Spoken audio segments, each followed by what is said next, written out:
할렐루야. 아멘. 아멘. 하나님의 목적을 위해 살라라고 하는 제목으로 하나님의 말씀을 전가하겠습니다. 우리는요, 예수 믿는 사람들이에요. 그걸 늘 인식하면서 사셔야 됩니다. 말 한마디, 행동 하나에서도 나를 통해서 구원받을 영혼들이 있다 생각하시면 참 조심스럽겠죠. 우리의 점은 점 하나 딱 찍는 걸 1차원이라고 그러잖아요. 잘 모르세요? 점을 1차원이라고 그래요. 2차원은 어떻게 되죠? 점과 점이 이어져서 선이 되는 거. 이걸 2차원이라고 해요. 그죠? 3차원은 뭐죠? 입체가 됩니다. 입체. 3차원은 점과 선이 이어져서 이렇게 공간을 만들어내는 것을 입체라고 해요. 그래서 3차원이라고 합니다. 4차원이라는 것은 완전한 영의 세계를 말씀할 때 우리 지금 현재 우리가 살고 있는 공간과 시간이 있는 이 자리를 보통 3차원이다 이렇게 말합니다. 여러분 우리가 3차원적인 생각을 하고 사냐? 그렇지 못하는 때가 너무나 많다는 것이죠. 적어도 예수 믿는 사람들은 이렇게 3차원적인 생각들을 해야 되는데 그러지 못할 때가 있다. 예를 들어서 이 질문을 수수께끼를 하나 내볼게요. 성냥개비 6개를 가지고 정삼각형 4개를 만들어라 라고 하면 어떻게 만들면 될까요? 질문이 어렵나요? 다시. 똑같은 짝대기 6개를 가지고 정삼각형 4개를 만들어라. 머리에서 한번 이렇게 생각을 해보세요. 짝대기 6개를 아무리 가지고 바닥에서 돌려도 정삼각형 4개를 만들 수가 없습니다. 왜 그렇죠? 이게 평면적인 사고에 익숙하기 때문에 그래요. 입체적인 생각을 가져야만 만들 수 있어요. 이 짝대기 밑에 3개를 두고요. 나머지 3개의 짝대기를 세우면 정삼각형 4개가 됩니다. 원뿔력이죠. 잘 모르시겠어요? 아시는 분 아시겠잖아요? 밑에다가 성냥개비 3개를 놓아서 정삼각형을 만들고 각각의 모서리를 이렇게 만들어내면 그게 정삼각형 4개가 나온다는 거예요.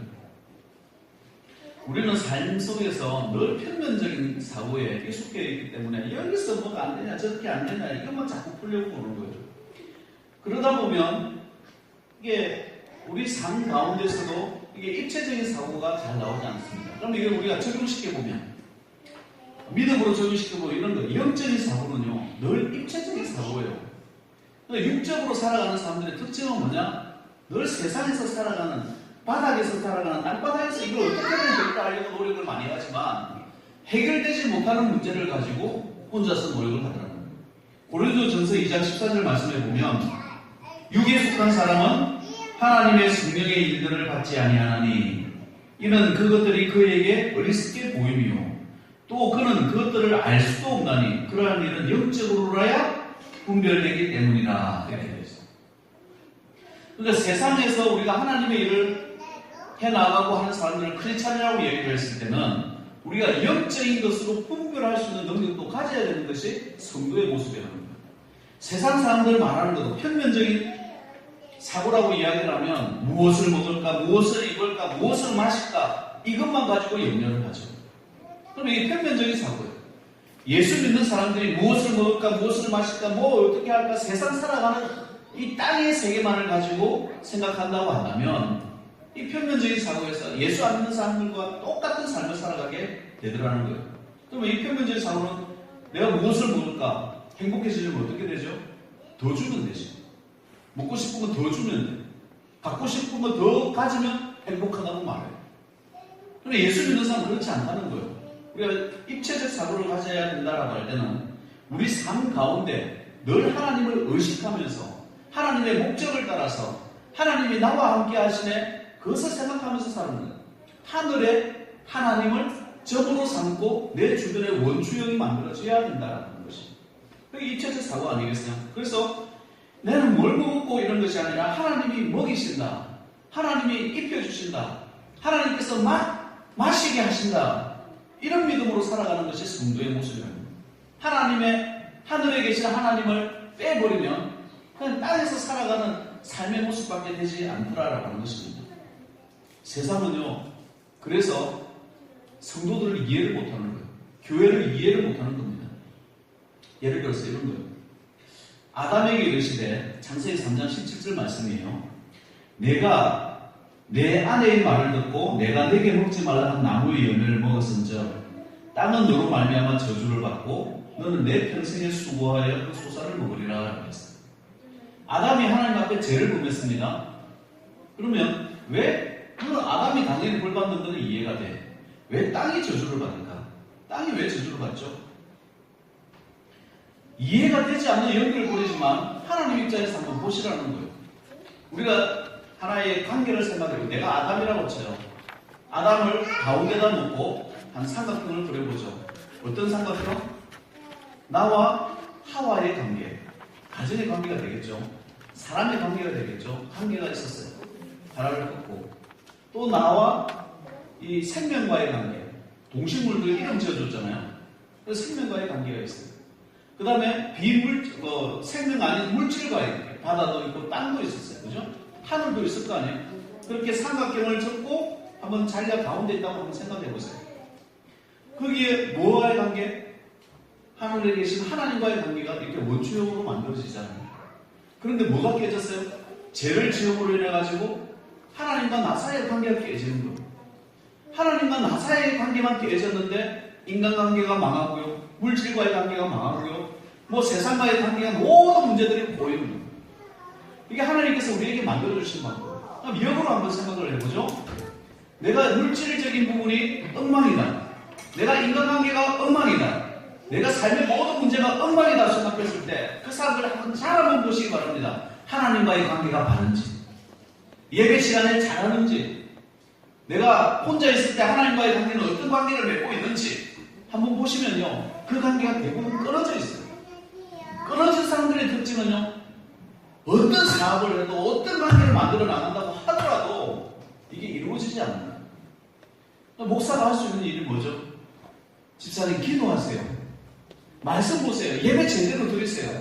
교회 나오세요. 먼저 신앙부터 회복되어져야 됩니다. 그러면서 물질 간의 관계가 회복되어지고 사람과의 관계가 회복되어지고 기타 환경과의 관계도 회복되어지는 것을 우리가 보게 되더라는 거예요. 아담이 범죄했는데 땅이 저주받는 이유가 바로 여기에 있더라는 것입니다. 와이프는 해산의 고통이 있지요. 땅은 은극기와 가시를 내지요. 남자는 평생 수고하여 먹고 살 수 있는 그런 상황이 되더랍니다. 우리가 하나님을 믿는다, 예수를 믿는다 하는 마음으로 이 자리에 왔습니다. 모든 관계의 회복은요, 축복의 사람이 되어지는 회복은 하나님과의 관계, 하나님의 목적을 보고 살아가는 것, 이게 성도의 모습이라는 겁니다. 다니엘도 한번 보십시오. 다니엘이 노예잖아요. 종살이 언제 죽을지 모르는 인생이야. 그런데 왕이 주는 음식이 있습니다. 그 왕이 주는 음식을 거부를 합니다. 왕이 주는 음식을 거부한다는 것은 세상 관점에서는요, 이거 미친 거죠. 왜 왕이 주는 음식을 거부를 해요? 그런데 다니엘의 입장에서 보면 하나님의 시각으로 보는 거죠. 내 주변이 평면적으로 먹고 살기 위해서 내가 살아가는 사람이 아니라 하나님의 시각을 보니까 그건 우상숭배 음식이라는 거예요. 아무리 진수성찬이라고 하고 내가 배가 고플지언정 하나님 입장에서 보니까 그건 더러운 음식이라는 거예요. 빛으로 보는 거예요. 하나님의 시각으로 보는 거예요. 그러니까 내가 판단할 수 있겠죠. 그거는 먹어서는 안 되는 음식입니다. 라고 말합니다. 세상 사람들은 하나님이 없다 보니까 그 시각을 가질 수가 없는 거예요. 왜 그 좋은 걸 안 먹냐? 그 편한 걸 왜 안 하냐? 그 좋은 수익을 왜 안 하냐? 하나님이 싫어하시니까 안 한다고 말할 수 있는 거예요. 그게 성도의 모습 아니겠어요? 평면적인 생각에서 입체적인 생각으로 가는 거. 이게 성도의 모습이고 성도의 능력이라는 거예요. 세상 사람들이 무엇을 먹을까, 무엇을 할까, 무엇을 마실까 고심하는 동안에 교회 성도는요, 영적으로 되면 역사를 관통하는 능력을 가지게 되고요. 왜 내가 이 고생을 하는지에도 기쁨을 누릴 수가 있고, 왜 내게 이런 축복을 주시는지에 대해서 사명을 느낄 수가 있게 되더라라고 하는 것입니다. 하나님께서 나를 통해서 역사하시는 그 은혜와 지경이 있기 때문에 참 교회는요, 여러 가지 좀 딜레마 사는 거 참 많은 것 같아요. 뭐냐면, 교회를 개척했어요. 교회가 어려워요. 미자립이에요. 처음에는 아무것도 없잖아요. 그러니 어떻게 해요? 뭘 하겠어요? 하나님 붙잡고 주여 축복해달라고 기도하겠죠. 그래서 하나님께서 축복하십니다. 교회가 크게 부흥되었어요. 교회가 물질적으로도 풍요하고 사람들도 많아졌어요. 그러면서 함정에 빠지게 되더라라는 겁니다. 규모와 수, 다른 말로 하면 힘의 논리로 빠지게 된다라고 하는 것입니다. 기도 안 해도 잘 돌아가지요. 재벌과 별 다를 바 없는 교회가 되어져 가지요. 뭐 군수라든지 시장이라든지 와서 인사하지요. 개척교회 때는 아무도 찾아오지도 않고 재정부장은 아무도 안 바꾸려고 하는 걸 갖다가 은행 지점장부터 와가지고 인사하면서 막 그렇게 하지요. 서로 우리 교회 저축해달라고 찾아오지요. 그러면서 세속적인 교회가 되어져 가듯이 성도의 모습들도요, 하나님을 빼버리면 세속화 되어지는 거예요.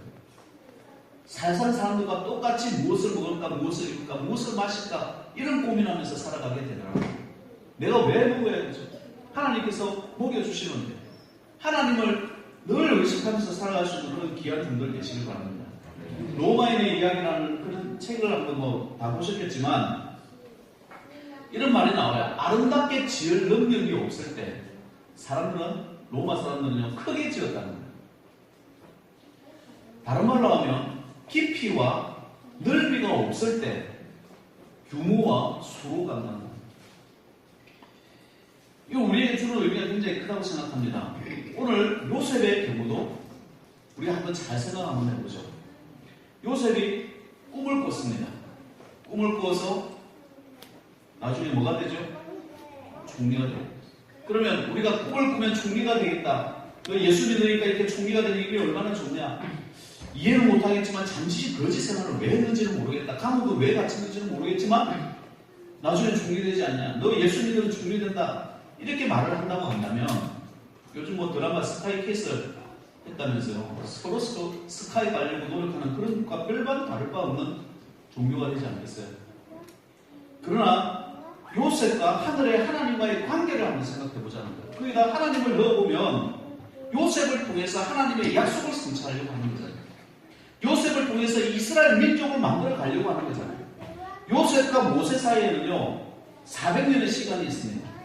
그 400년의 시간 동안에 많이 태어나고 죽었는데도 불구하고 200만 명의 이스라엘 민족을 만들어 가기까지 그 사람들에 대해서 아무 얘기도 안 해요. 그들의 사명은 어떤 사명이죠? 그러면 이름도 없이 빛도 없이 사그러져가는 그렇게 죽은 그런 인생밖에 되지 않았습니까? 아니라는 거예요. 이스라엘 민족을 만들어가는 그 400년 동안에 이스라엘 사람들이 풀어가는 그 역사를 이루어 가시다라는 거예요.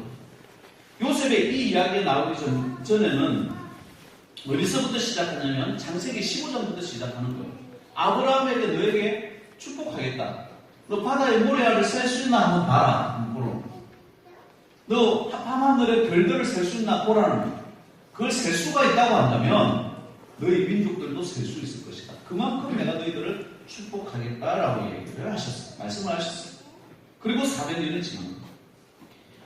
그럼 그 증거는 어디에 있느냐? 네가 이방인의 객이 되었다가 400년 이후에 다시 돌아올 것이다. 여러분 400년 동안 남의 종사를 했는데 어떻게 돌아옵니까? 없어지지.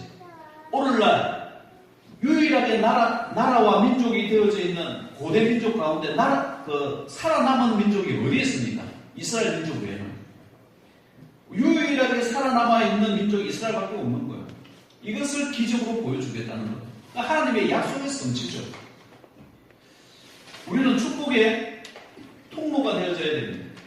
예수님 잘 믿어서 장사자들과 아이들 잘 키웠다. 이것만이 아니라 하나님께서 나를 왜 소가의 교회를 보내주시고 하나님께서 많은 사람들 가운데 어떻게 나를 선택해 주시고 왜 하나님께서 나를 하나님 믿게 해주셔서 하나님과의 관계를 회복시켜 주시는가?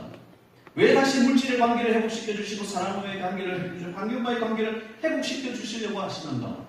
이게 하나님께서 우리에게 주시는 목적이 있다는 거예요. 많은 영혼들을 구원시켜가고 그 사역을 단단히 나갈 수 있도록 하는 거예요. 요셉은요 오늘 본문에 말씀은 미워하고 형제들이 미워했어요. 죽을 뻔하다가 발려가잖아요. 나중에 총리가 됩니다. 총리가 되고 나서도 나머지 형제들은 쩔쩔쩔쩔 매고 있는 동안에, 죽을까봐 쩔쩔쩔쩔 매고 있는 동안에 요셉은 어떻게 말하죠? 하나님께서 우리 민족 살리려고 나를 먼저 보내주셨으니 전혀 그런 거에 대해서 개의치 마십시오. 개의치 마십시오. 나중에 야곱이 죽고 난 다음에도 거짓말하죠. 야곱이 아버지가 살았을 전에 우리를 죽이지 말라고 했다. 요셉의 마음은 뭐죠? 하나님과의 관계가 있으니까 하나님께서 나를 먼저 보내주셔서 이스라엘 민족들을 구원하려고 하는 그 사역들을 알았다라고 하는 거예요. 이게 입체적 사고 아니겠습니까? 하나님의 목적을 따라 살아가는 삶이 아니겠느냐라고 하는 것입니다. 우리가 교회에 와 있습니다. 왜 지금 이 시간 교회에 와 있느냐? 하나님을 의식하지 않으면요, 교회에 와 있어도 엉뚱한 짓 합니다. 하나님을 의식하지 않으면요, 교회도 뭐 생활하는 게 내가 볼 때는요, 다 엉망이 되어지는 거예요. 그러니까 내 삶이 왜 어렵냐? 내 삶이 왜 이렇게 힘드냐? 그런 말 하기 전에 내 삶이 하나님과의 관계가 제대로 회복되어져 있는가 없는가, 이것만 보면 되는 거예요. 그것만 보면 그 사람이 어떻게 살아오는지가 보여지더라라는 거예요. 예수 믿는 사람은요, 그래서 요셉이 나중에 이제 많은 어려움이 겪잖아요. 감옥도 가고 노예 생활도 팔리고, 계산을 해보니까 23년 동안 17살 때 요셉이 갈려가가지고요, 23년 동안 노예 생활하다가 노예 생활, 종교 생활까지 다 했겠죠. 하고 아버지를 만났어요. 그 과정에서 얼마나 아빠가 보고 싶었겠어요. 어릴 때 헤어진 아빠, 가족들 보고 싶었을 거 아니에요. 그럼에도 불구하고 그곳에서 견딜 수 있었던 이유들은 하나님께서 나를 왜 보내주셨는지 따지고 보면 불안도 즐길 수 있는 거예요. 고난도 즐길 수 있는 거예요. 하나님의 목적이 있기 때문에. 나는 왜 이런 아픔이 있는지, 나는 왜 이런 슬픔이 있는지 이것도 즐길 수 있는 거예요. 주님께서 이끌어 주심이 있기 때문에 그렇다라고 합니다. 약속의 성취가 있기 때문에 그렇다라고 하는 것입니다. 목적을 따라 하나님의 목적이 있는 삶을 살아가시는 겁니다. 그게 성도의 모습이더라라고 합니다.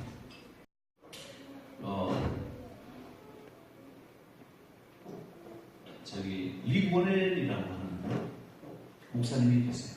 목적이 이끄는 삶, 원래 목적이 이끄는 교회에서 유명한 책이죠. 목적이 이끄는 삶이라는 책을 폈어요. 그 책이 나오기까지 비하인드 스토리가 있다고 한다면 이런 거예요. 왜? 질문은 여기서 시작합니다. 왜 하나님께서 다윗을 축복하셨겠는가? 왜 하나님이 다윗을 축복하셨는가? 거기서 출발합니다. 여러분, 늘 어려움이 있을 때나 축복이 있을 때나 한번 이 질문 한번 던져보시기 바랍니다. 내가 이해 안 되는 상황이 발생했을 때 왜 나에게 이런 어려움을 하나님께서 주셨는가? 왜 나에게 이런 축복을 하나님께서 주셨는가? 이걸 질문을 하면 입체적 사고가 됩니다. 그럼 지금 나는 이해가 안 되죠. 그러나 그 하나님께서 역사하는 그 성도, 역사 가운데 그걸 전체로 볼 수 있는 이게 통찰력이 생기는 것이죠. 이 리버넬이 사도행전 13장 36절 말씀에서 다윗은 당시에 하나님의 뜻을 따라 섬기다가 잠들어 그 조상들과 함께 묻혀 썩음을 당하였으니 이렇게 나와 있습니다. 하나님의 뜻을 따라, 이 말이 David had served God's purpose, 하나님의 목적을 따라 움직였다. 그럼 이때 사울왕은 어땠어요? 자기 왕자리 지키려고, 먹을 거 지키려고, 자기 물건 지키려고 살았어요. 하나님의 목적과는 전혀 상관없는 삶을 살았는데 이 다윗이 사랑받았던 이유는 하나님의 목적을 따라 살았다. 그게 그 이유였다. 그래서 잘 산 거예요. 그래서 하나님께서 다윗을 생각하신 거예요. 그래서 하나님께서 다윗을 통해서 예수 그리스도를 보여주시고 인류 구원의 역사를 이루어 가시더라. 우리 하나님 믿는 사람들이잖아요. 우리 하나님 믿는 사람들이잖아요. 네. 왜 저항하는지를 알아야 돼요. 세상 사람들과 같이 살 수가 없는 거예요. 시체의 온도는 몇 도라고요? 방한 온도라고 그랬죠. 시체의 온도는 방한 온도에 죽은 사람은 저항하지 않아요. 그냥 뭐 살든가 말든가 그냥 그렇게 살아가는 사람들이 죽은 사람들의 모습이에요. 그러나 살아있는 사람은 어떤 거죠? 졸릴 때 안 조는 거고, 더울 때 옷을 벗는 거고 추울 때 옷을 입지 않습니까? 뭡니까? 저항하는 거예요. 살아있기 때문에 싸워 나가는 거예요. 그게 우리의 모습 아니겠습니까? 하나님께서 우리를 목적 따라서 우리를 이곳까지 불러주셨다고 한다면 그냥 그렇게 살아갈 수 없는 거예요. 하나님의 목적 따라 사는 거, 그게 잘 사는 겁니다. 목회라는 게 뭘까? 한번 생각해보면 교회와 성도를 하나님의 목적 따라 이끄는 거예요. 힘들어할 수도 있죠. 어려워할 수도 있죠. 목적 따라 가시고 말씀과 기도 가운데 가셔야 돼요. 그렇게 말할 수 있어야 된다고 하는 것입니다. 세상은 나나나 이야기해요. 나를 중심으로 살아라. 내 마음이 어떻고 내 마음이 내 건강이 어떻고 내 생각은 어떻고 이런 걸 중심으로 말하는 늘 평면적이죠. 이 땅에서 생각은 어떨까? 누구의 생각은 어떨까? 누구의 생각은 이런 말들은 다 많이 하지만 하나님의 생각은 어떨까? 이게 예수 믿는 사람의 모습이에요. 하나님께서 나에게 왜 생명을 주셨는가? 왜 많고 많은 사람들 가운데 나를 태어나게 해주셨는가? 그 이유를 놓고 기도하는 거예요. 그게 성도의 모습이라 저는 믿습니다. 입체적으로 생각하며 살아가시길 바랍니다. 하나님의 목적을 따라 영적으로 점검해 보시길 바랍니다. 나를 왜 보내주셨는지 하나님의 목적을 따라 사는 삶이 하나님의 기쁨을 누려가는 것이고 이게 왔다리 갔다리 아니에요. 왔다리 갔다리 아니에요. 예배를 귀하게 여길 수 있고 하나님을 귀하게 여길 수 있고 내가 어려울 때는 어려운 대로 감사할 수 있고 즐길 수 있고 내가 축복받았을 때는 축복받았기 때문에 그것 때문에 교만하지 아니하고 하나님의 영광을 위해서 살아갈 수 있는 그런 성도가 되라고 하는 것입니다. 다시 한번 자신을 고려해보고 자신을 점검할 수 있는 이 시간 되면 좋겠어요. 나는 정말 하나님의 제자로서 하나님을 사랑하는 모습으로 하나님을 의식하고 살아가는가? 이것이 이번 주에 주제가 되시길 바라고 인생의 주제가 되시는 귀한 종 되시기를 주의 이름으로 축원드립니다. 하나님 아버지 감사합니다. 세상은 나 중심으로 돌아가는 것처럼 착각하게 만듭니다. 그러나 아버지 하나님, 우리 예수 믿는 사람들은 하나님 중심으로 생각하게 하시고 아버지 하나님, 하나님을 늘 의식하며 살아가는 하나님의 목적을 따라 살아가게 하여 주시옵소서. 어떨 때는 이해되지 않는 고난과 어려움이 올 때도 있고 어떨 때는 이해되지 않는 축복이 올 때도 있는데 아버지 하나님, 그것을 해석할 수 있는 통찰력도 허락하여 주옵소서. 늘 하나님 의식하며 살아가서 하나님께서 주시는 그 지혜와 능력으로 살아가게 하여 주옵소서. 세상 사람들은 나를 미워할 수 있습니다. 요셉의 등들처럼. 세상 사람들은 먹고 사는 문제만을 고민할 수 있습니다. 요셉의 등들처럼. 그러나 요셉은 주님의 아버지 하나님 그 마음을 따라 목적을 따라 애국까지 내려가고 같이 노예의 생활, 오해, 온갖 어려움을 당하기도 또 나중에 총리가 되어 온갖 부귀 영화를 누린다 하더라도 하나님께서 나를 이렇게 인도하여 주셨습니다. 이렇게 고백할 수 있는 요셉이었습니다. 아버지 하나님, 오늘 이 시간 이 말씀을 듣는 모든 성도들에게 입체적 능력도 허락하시고 늘 하나님을 의식하며 하나님과 함께 나가는 믿음의 종되게 하옵소서. 예수님의 이름으로 기도합니다. 아멘.